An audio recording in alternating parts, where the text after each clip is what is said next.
Welcome to yet another class. I'm Dr. B, your science teacher online, and today we are going to be discussing something very interesting, but a continuation from where we had already started. All right, so this is stereoisomerism that we are going to be discussing today. Do not forget that in this class you have to share this class with your friends and colleagues and different platforms, your schools, and as the case may be.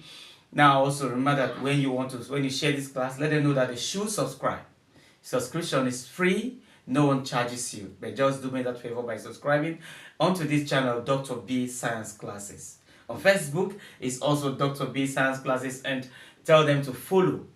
Once you follow, whenever we do these classes and subscribe as well, you will have them pop up. Also in other platforms, okay, you also have these classes being published there, so you can do also yourself that favor of going there to look at what we have there. Now today we are going to look at stereoisomerism. Now do not forget that this is a continuation of what we did earlier. In our earlier class we had done something concerning isomerism as a whole, and then there we have told ourselves that isomerism is divided into two, and that we have structural isomerism and we also have stereoisomerism. And do not forget that in that class I told us that we were going to handle only structural isomerism, that we are going to leave the stereoisomerism and treat it in another class, and today here we are.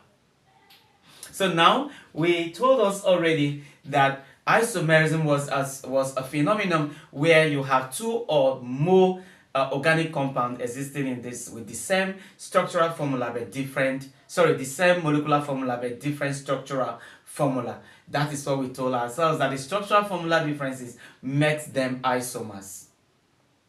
Okay, and then we say we have structural isomers that have the same molecular formula, and of course particularly their structural isomers, their structural formation is different.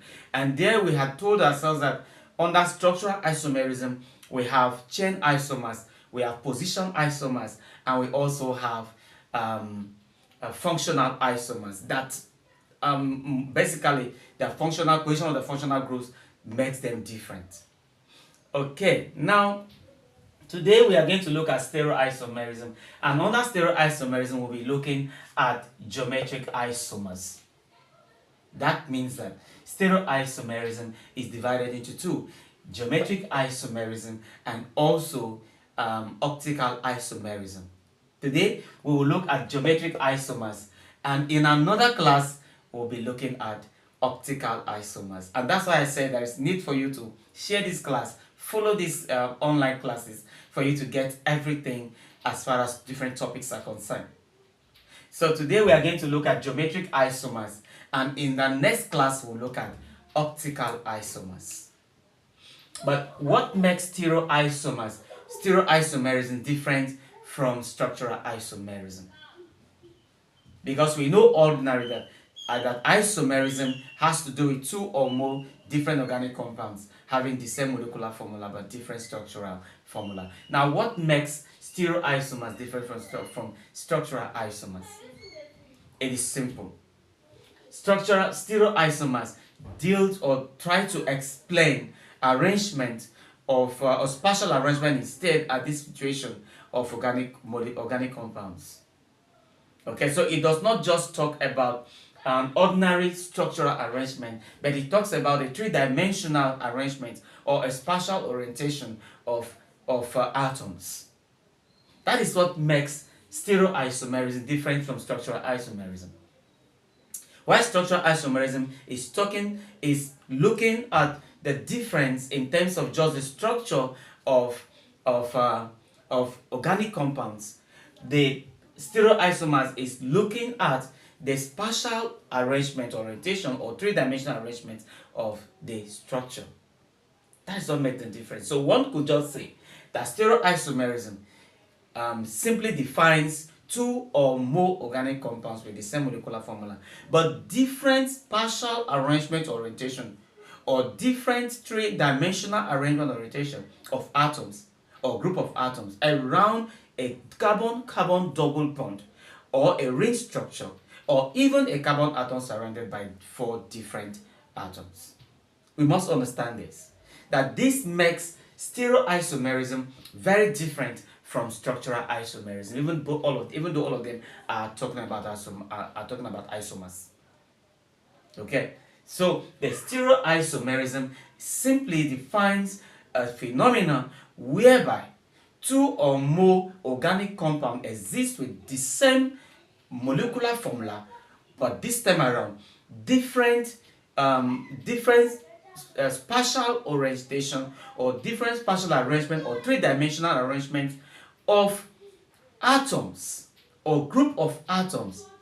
Now understand this, that are being surrounded, or that are being made to be just about what a carbon-carbon double bond ring structure, or a carbon atom surrounded by 4 different groups.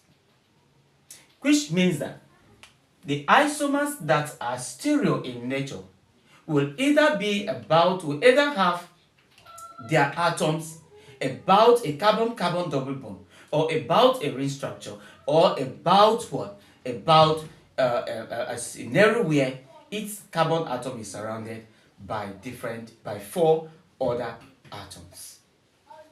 Okay, now if that is true, it means that the geometric isomers and the optic isomers are actually defined on the basis of these differences. So what is a geometric isomer with respect to stereoisomerism?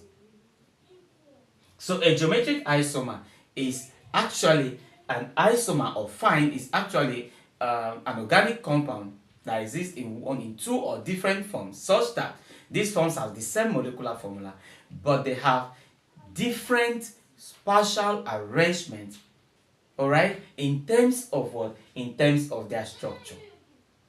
That is just it.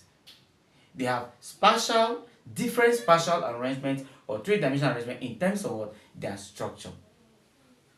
That is a geometric isomer. Geometry, structure arrangement. Right. Now, if that is true, then we have this three-dimensional arrangement, or spatial arrangement in terms of structure for geometric isomer, defined in 2 ways. So it is either this particular three-dimensional arrangement for geometric isomer will fall as a cis isomer, or will make that isomer become a trans isomer. Yes. So for geometric isomers, you either have a cis isomer or you have a trans isomer, and this is because of the spatial arrangement of what? Of the major atoms, or of the priority atoms that are on the carbon-carbon double bond. You must understand this.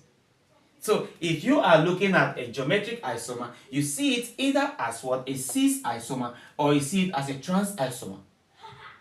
And like I said, it is because of the spatial arrangement of what? Of the priority group or priority atom on that particular structure around the carbon-carbon double bond. So if the priority group is vertically arranged across the carbon-carbon double bond, such that they stand opposite each other, we define such a geometric isomer as what? As a cis isomer, or as a Z isomer.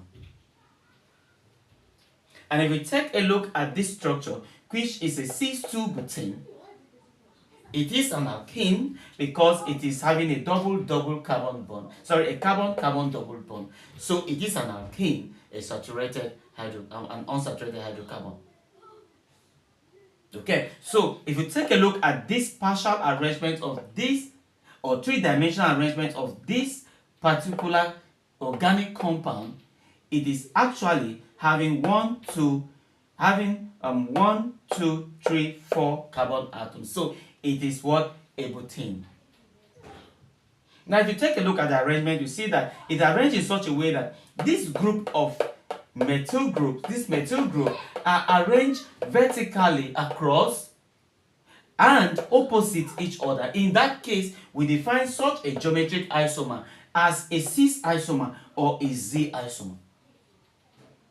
But a situation whereby you have this priority group arranged in such a way that they are diagonally arranged across the carbon-carbon double bond, we define such a geometric isomer as a trans isomer, and that is why it is a trans 2-butane. Now you come to the understanding that this is a butene and a 2-butane. This is a butene and a 2-butane. So it has the same molecular formula, but the spatial arrangement of atoms around the carbon-carbon double bond is different, and that makes them geometric isomers. In this case, a cis isomer, because this geometric isomer has its priority group arranged vertically across such that they are opposite each other. In this case, a trans isomer, because this particular carbon-carbon double bond has its priority group of atoms arranged diagonally across the carbon-carbon double bond. But both of them have the same what? Both of them have the same molecular formula, 2-butane, 2-butane, butene. But the spatial arrangement or three-dimensional arrangement is different because of the position of what? Of the priority group or the major group across the carbon-carbon double bond. That is the beauty of the stereoisomer. Stereoisomer try to place the molecule spatially in space, place the structure spatially in space, try to see with the exact position of the priority groups that are there. Once the priority groups are such that they are vertically across, standing opposite each other, it means that they are actually geometric in nature and respond to what we call a cis isomer. But once the priority groups are arranged such that they are diagonally across the carbon-carbon double bond, it means that they are trans isomer or Z isomer. So what you should know here is that for stereoisomerism, especially for geometric isomers, we have trans isomers, we have also cis isomers. The cis isomers are called Z isomers. The trans isomers are called E isomers. And they exist with those names because of what? The spatial arrangement of the priority groups across the carbon-carbon double bond. Just like we said, so even if it were a ring structure, okay, even if it were a ring structure, that is to say, if for example we had a ring structure like maybe benzene for example, and we have X here and we have X here, so it still means that this is a trans isomer because through this ring you have a diagonal arrangement of the priority groups across the ring structure. So it is still what? A trans isomer or what? An E isomer. The spatial orientation is defined differently here. Now if it was not in this way, if it was in this way, then you see that there is the spatial orientation of these groups around this ring structure, about this ring structure, is opposite each other, vertically arranged. So it is what? It is a cis isomer or it is a what? A Z isomer. The same thing if it was around a carbon atom surrounded by four different groups. The same thing will happen. So once the priority groups are arranged, in fact the priority groups define what type of geometric isomer it is.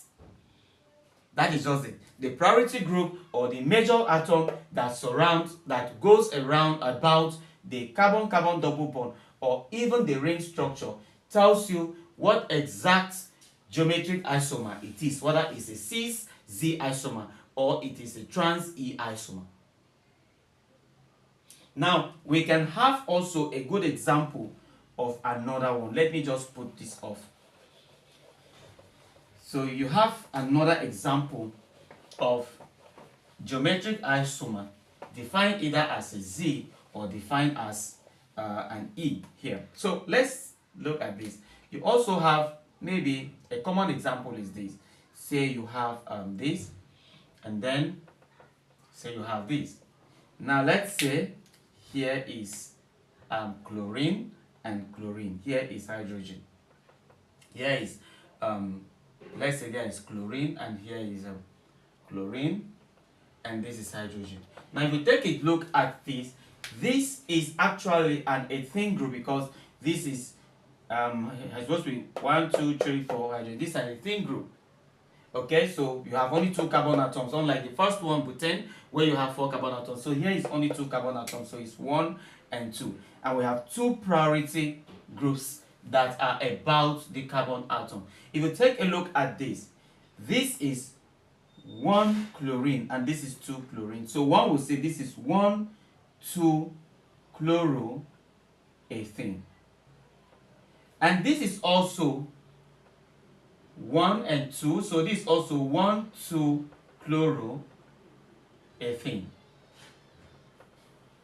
So they have the same molecular formula, but the spatial arrangement or the partial orientation or 3D orientation is different, because the priority groups here are arranged diagonally across, okay, about this particular carbon-carbon double bond, but here they are arranged vertically across opposite each other. So the spatial arrangement, the space that is on space, this is how you're going to look at them, is different. That makes them stereoisomers. But what type of geometric isomers, since the structure we are talking about here, are they? These ones are arranged diagonally, so it is what? It is a E isomer, or it is a trans isomer. So this is a trans 1, 2 chloroethane, while this is a cis 1, 2 chloroethane. So one can easily say this is an E isomer and this is a Z isomer. Today, you have been able to understand what stereoisomerism is, what geometric isomers are, how you identify the different geometric isomers, looking at the various atom or group of atoms that are arranged about the double-double carbon bond, or even a ring structure, as the case may be. Today you've been able to know what a cis isomer is, what a trans isomer is, what an E isomer is, what a Z isomer is, and under what circumstance can you define this. And that circumstance is the position of their priority groups or atoms. It's been nice having this class with you today. Do not forget that